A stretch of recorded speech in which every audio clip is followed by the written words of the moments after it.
Walong karosa, mahal na Birhen ng Guadalupe.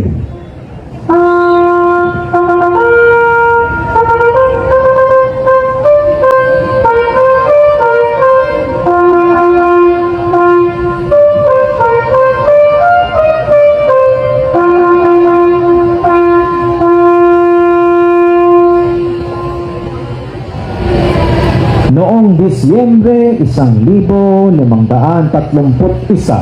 nagpakita ang mahal na Birhen kay Juan Diego sa burol ng Tepeyac sa Mexico. Hinili niyang pagtatayo ng isang simbahan bilang tanda ng pabulaklak siya ng mga rosas sa gitna ng taglamig. Nang ilahad ni Juan Diego sa kanyang tilma sa obispo, nahulog ang mga rosas at himalang lumitaw ang imahen ng Birhen. Hanggang ngayon, ang banal na larawang ito ay makikita sa Basilica of Our Lady of Guadalupe.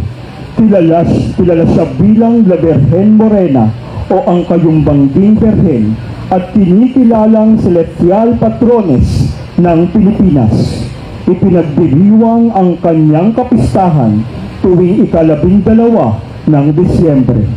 Sa Deca Homes, Loma de Gato, Marilao, Bulacan, ang parokya ng Our Lady of Guadalupe ay patuloy na nagsisilbing sentro ng debosyon.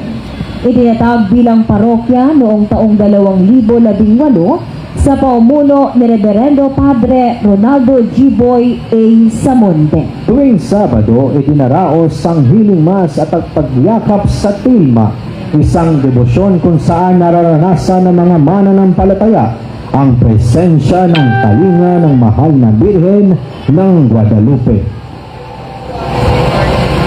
Mahal na Birhen ng Guadalupe, ipanalangin mo kami.